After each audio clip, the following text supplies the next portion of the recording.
এই কত, এই পল্লবী, খেলা থামিয়ে একটু আমার কথা শোন তো। কি হয়েছে মা? দেখ, তোদের বাবা নদী পাড়ে বসে আছে, তাকেই বাজারের ব্যাগটা দিয়ে আয়। বলবি আসার সময় 1 পোয়া হলেও চাল আর ডাল নিয়ে আসতে, ঘরে খাওয়ার মতন কিছুই নেই। ঠিক আছে মা।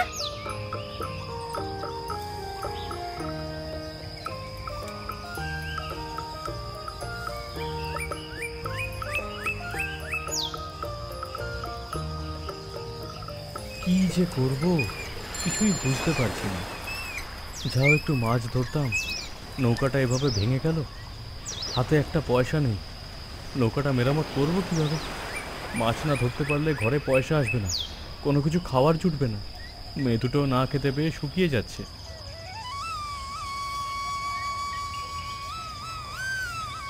এ কি, তোরা এই সময় এখানে? কিছু হয়েছে নাকি? না বাবা, কিচ্ছু হয়নি। মা তোমাকে বাজারের ব্যাগটা দিতে বলল। বাজারের ব্যাগ?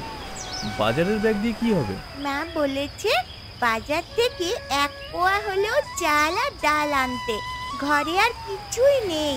1 পোয়া চাল কিনবার তো টাকা নেই আমার কাছে। আচ্ছা ঠিক আছে, আমি নিয়ে আসবো, তোরা যা, গিয়ে খেলা কর।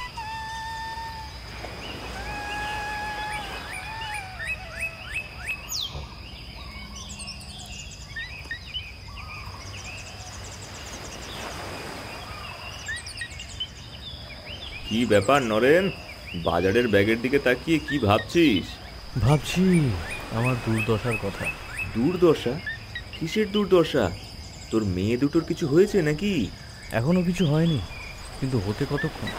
তোর কথার আমি কিছুই বুঝতে পারছি না। কি হয়েছে খুলে বলতো। ঘরের রেশন ফুরিয়ে গেছে, হাতে একটা পয়সাও নেই। মাছ দিয়ে ধরতে যাব, সে উপায়ও তো নেই। কেন মাছ ধরতে যেতে পারবি না কেন? আমার নৌকাটা ভেঙে গেছে রে, মেরামত করবারও টাকা নেই। সামনের দিনে কি যে হবে সেটা ভাবতেই আমার বুকটা কেঁপে উঠছে। নৌকা কোনোভাবেই কি মেরামত করা যায় না? তা হয়তো যায়, কিন্তু তার জন্য তো কাঠ কেনা লাগবে। কাঠ কিনবো কি করে? তোর অবস্থা যে খুবই করুণ তা বুঝতে পারছি, তবে তুই যদি বলিস তাহলে তোকে একটা উপায় বলে দিতে পারি। কি উপায়? আমার কাছে একটা কুঠার আছে, তুই কুঠার চালাতে পারিস তো? কুঠার? কুঠার দিয়ে কি হবে? পাশে যে মেহগনি বাগান আছে, কুঠার দিয়ে তুই সেখান থেকে তোর জন্য কাঠ জোগাড় করে নিতে পারিস। তারপর না হয় নিজেই নিজের নৌকাটা সারিয়ে নিলি। হ্যাঁ হ্যাঁ, এমনটা তো করাই যায়। এটা তো আমার মাথাতেই আসেনি। তোকে অনেক ধন্যবাদ গৌতম। আরে এতে ধন্যবাদ দেওয়ার কিছু নেই। তোর জন্য যদি সত্যিকারের কিছু করতে পারতাম তাহলে সেটা ধন্যবাদ দেওয়ার মতো হতো, কিন্তু দুর্ভাগ্যজনকভাবে আমারও সেই সামর্থ্য নেই। তোর যেটুকু সামর্থ্য আছে তুই সেটুকু দিয়েই আমায় সাহায্য করেছিস, তাতেই আমি ধন্য। তাহলে কাল তোর কাছ থেকে কুঠার চেয়ে নেবো, ঠিক আছে? আচ্ছা, আমি কাল বাড়িতেই থাকবো।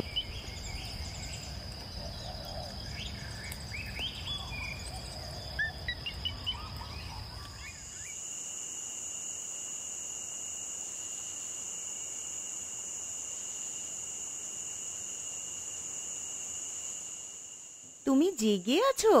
হ্যাঁ, ঘুম আসছে না।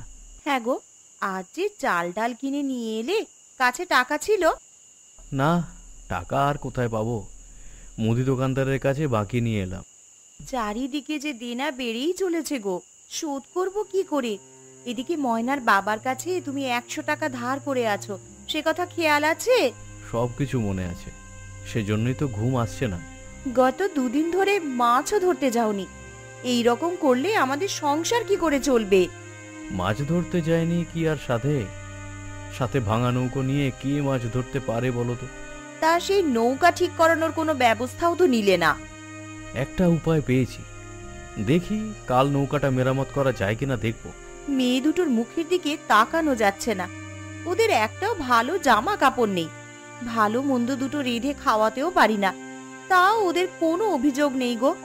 আমার মাঝে মাঝে মনে হয় সব কিছু ছেড়ে ছুড়ে চলে যাই। আমিও তো ওদের বাবা, আমার কি কষ্ট হয় না? আমারও তো ইচ্ছা করে আমার মেয়ে দুটোর জন্য কিছু করতে। তুমি চিন্তা করো না, একদিন সবকিছু ঠিক হয়ে যাবে।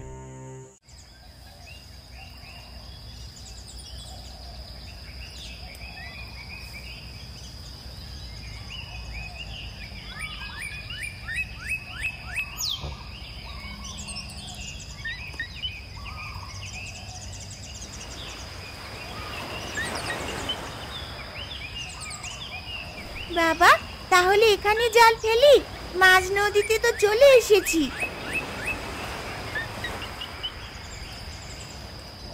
হ্যাঁ, ঠিক বলেছিস, এখানে জাল ফেলা যেতে পারে।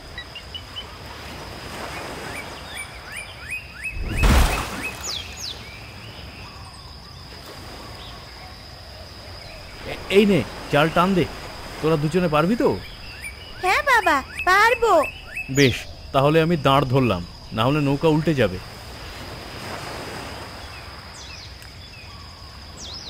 এ কি হলো বাবা, মাছ তো ওঠেনি।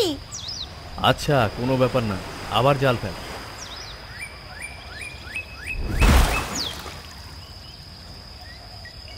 এটা কি হচ্ছে? এই জায়গাটায় কি তাহলে মাছ নেই, নাকি আমাদের দেখে মাছেরা সব পালিয়েছে?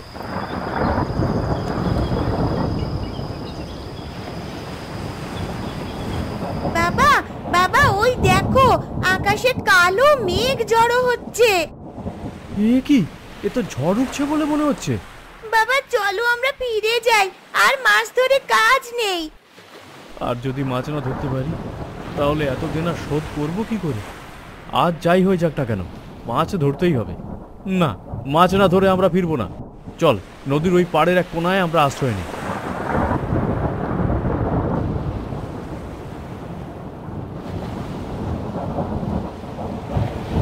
বাবা, নৌকা ডুবে যাবে না তো? না না, ডুববে কেন? কালকেই না ঠিক করলাম। কিন্তু যদি জলের তোড়ে কাঠের তক্তা ভেঙে যায়?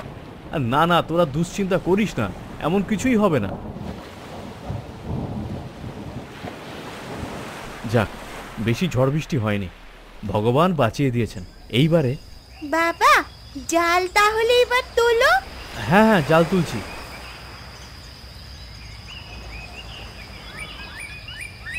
এই তো, জালে মাছ উঠেছে। ঈশ্বরের অসীম কৃপা, এই ঝড় বৃষ্টির দৌলতেই হয়তো মাছগুলো আমার জালে এসে ধরা দিয়েছে।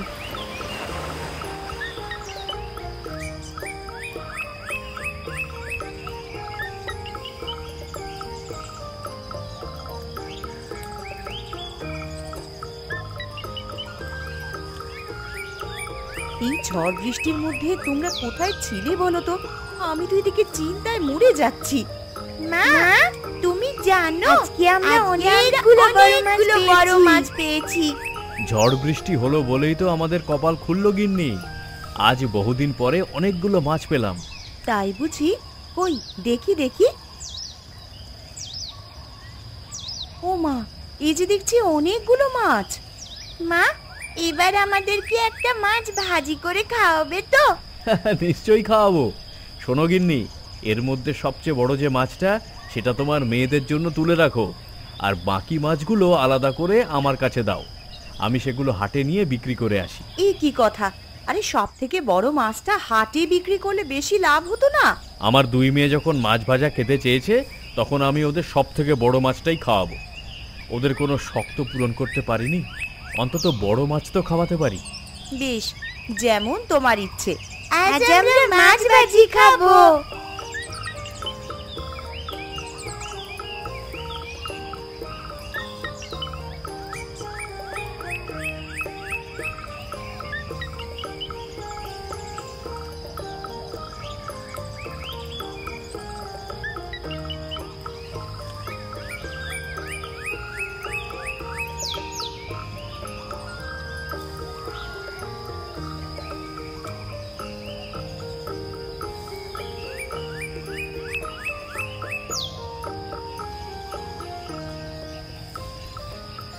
কি ব্যাপার, তোমরা উঠোনে ওভাবে বসে আছো কেন?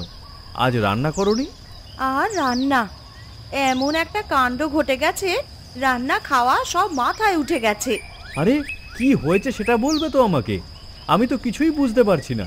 বাবা বাবা জানো, মা যখন বঁটি দিয়ে মাছ কুটছিল তখন মাছের পেট থেকে একটা আংটি বের হয়ে এসেছে। আংটির মাথায় কি যেন একটা চকমক করছে। আংটি? আরে তা না হলে আর বলছি কি। এই পদ্ম, তোর বাবাকে আংটিটা দেখাতো। এ তো দেখছি সত্যি সত্যি একটা আংটি। তা নয় তো কি, আমরা কি তোমার সঙ্গে মশকরা করছিলাম নাকি? আংটিটা মাছের পেটে গেল কি করে? আর এটা পুরনো নাকি নতুন সেটাও তো বোঝা যাচ্ছে না।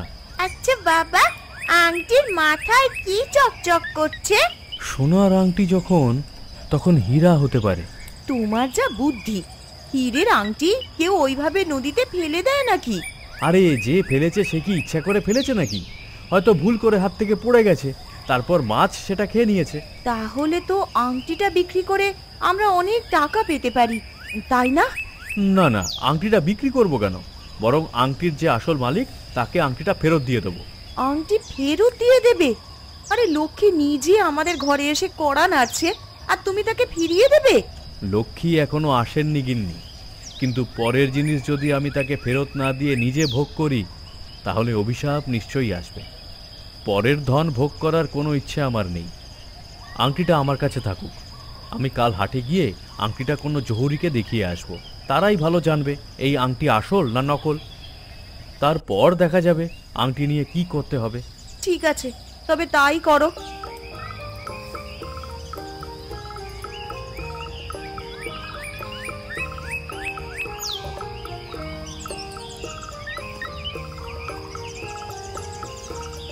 নমস্কার। নমস্কার।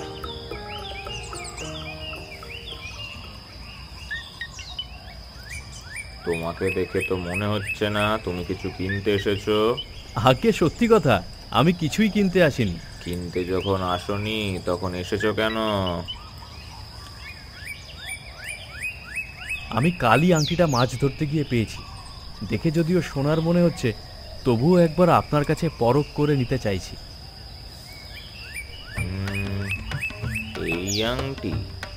এই আংটি তোমার কাছে গেল কি করে? বললাম না, মাছ ধরতে গিয়ে পেয়েছি। তুমি তো সাংঘাতিক মানুষে। এই আংটির দাম জানা আছে তোমার? এত দামি একটা আংটিকে তুমি তোমার ফতুয়ার মধ্যে করে নিয়ে এসেছো। যদি পথে কিছু হয়ে যেত?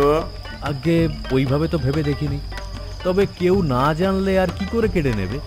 যে আংটি তুমি দেখাচ্ছ, আমি যদি ভুল না হয়ে থাকি তাহলে এই আংটি রায় বল্লভ রায়ের আংটি। আংটিটা ধরন আর উপরে চকমক করতে থাকা হিরেটাই বলে দিচ্ছে এই কথা। তাই নাকি? হ্যাঁ, আংটিটা কম করে হলেও 80 বছর আগের। সত্যি করে বলো, এই আংটি তুমি কোথা থেকে পেয়েছো? সত্যি করেই বলছি, মাছ ধরতে গিয়ে আমি একটা বড় মাছ পাই। সেই মাছ কাটার সময় আমার স্ত্রী মাছের পেট থেকে এই আংটিটা উদ্ধার করে। তুমি এখানে বসো, আমি জমিদার বাড়ির সেক্রেটারিকে একটা ফোন করে আসি।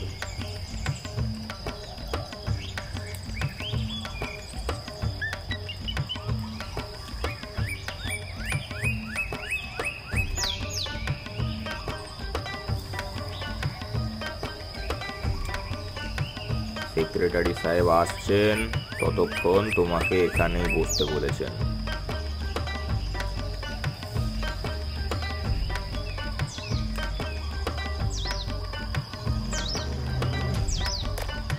আসুন আসুন, ভেতরে এসে বসুন। না না, ওসব কোনো কিছুর দরকার নেই। তা সেই লোকটা কোথায়? তার আংটিটাই বা কোথায়? ওই যে দেখুন, সামনে বসে আছে। নমস্কার বাবু। নমস্কার। আপনি এই আংটিটা পেয়েছিলেন? হ্যাঁ বাবু। তা সেই আংটিটা কোথায়? আমার কাছে আছে, এই যে আংটি। এটাই যে সেই আংটি, সেটা শিওর হচ্ছেন কি করে? আমি পরখ করে দেখেছি, আংটিটা বেশ পুরনো এবং এর হিরে এবং সোনা দুটোই আসল। আপনি বলছেন এই আংটিটা আপনি একটা মাছের পেটে পেয়েছেন? আগে আপনি একজন জেলে? হ্যাঁ বাবু। কোথা থেকে পেয়েছেন আপনি মাছটা? আগে আমাদের গ্রাম হলো সোনাঝুরি। সোনাঝুরি নদীর উত্তরের পাড় থেকে আমি আর আমার 2 মেয়ে মাছ ধরছিলাম। সেখান থেকে যে মাছগুলো পেয়েছিলাম তার মধ্যে একটা বড় মাছ ছিল, যেটা আমরা নিজেদের জন্য রেখে দিয়েছিলাম। আমার স্ত্রী সেটা কাটার সময় এই আংটিটা খুঁজে পায়। সোনাঝুরি? হ্যাঁ, সোনাঝুরিতেই তো জমিদারদের আদি নিবাস ছিল। হ্যাঁ, আমিও শুনেছি উত্তর পাড়ের ওইখানে নাকি একটা মস্ত বড় জমিদার বাড়ি ছিল, কিন্তু এখন সেটা হারিয়ে গেছে। আমি এটা বুঝতে পারছি না, আপনি বোকা নাকি রত্নের ব্যাপারে কোনো জ্ঞান রাখেন না? আগে কেন? এত দামি একটা আংটি আপনি আপনার ফতুয়ার পকেটে করে নিয়ে এসেছেন, এবং তার থেকেও বড় কথা, আপনি আংটিটা ফেরত দিতে চান। অন্য কেউ হলো তো আংটিটা সবার আগে বিক্রি করে দিত। আগে বাবু, আমার কোনো লোভ নেই, ঈশ্বরের দয়ায় দুটো খেয়ে পরে বেঁচে আছি, এটাই আমার কাছে অনেক। এই আংটিটা বেচে ঘরে টাকা তুললে সেটা পাপ হতো। ভালো, আপনার সততা দেখে আমি মুগ্ধ হয়েছি। আপনার ঠিকানাটা কি বললেন যেন? সোনাঝুরি গ্রামের দক্ষিণ পাড়ের জেলেপাড়া। ওখানে গিয়ে যে কাউকে বললে আমার বাড়ি চিনিয়ে দেবে।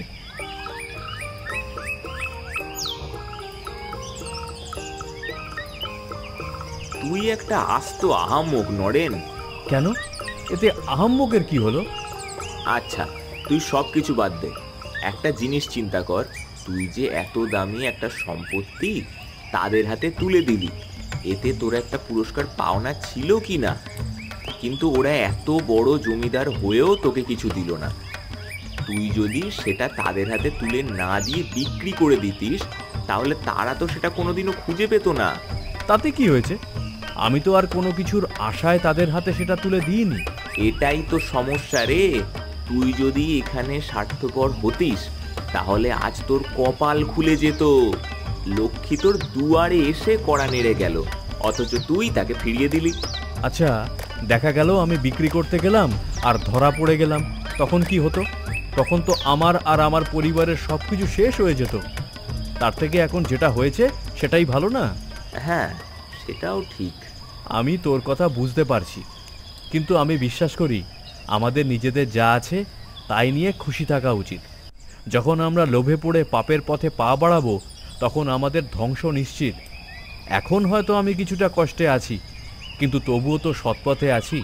অন্যায় পথে ধনলাভ করলে ভগবান খুশি হন না, উনি তো সবই দেখেন।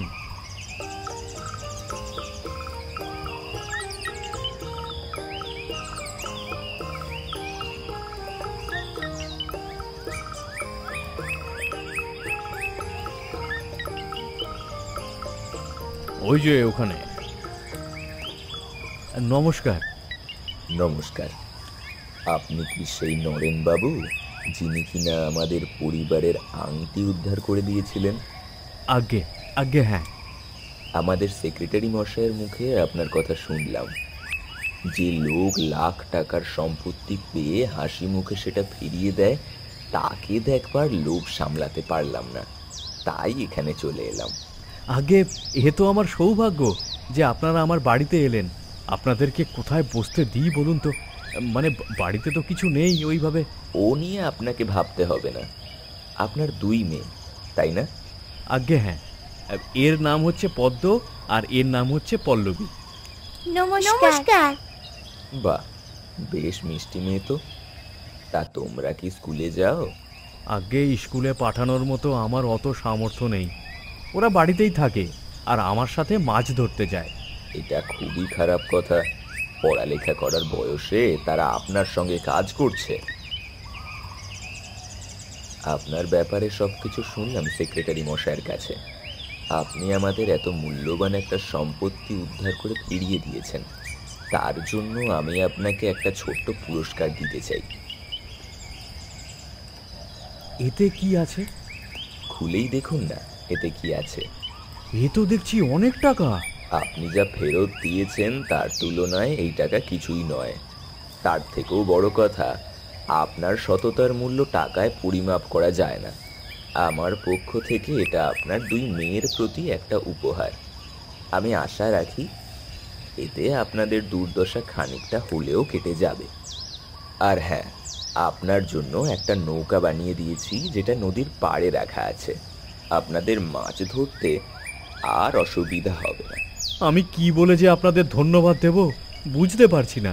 কোনো ধন্যবাদ দেওয়ার প্রয়োজন নেই। ধরে নিন আপনার সততাই আপনাকে পুরস্কৃত করেছে। আমরা এখন আসি।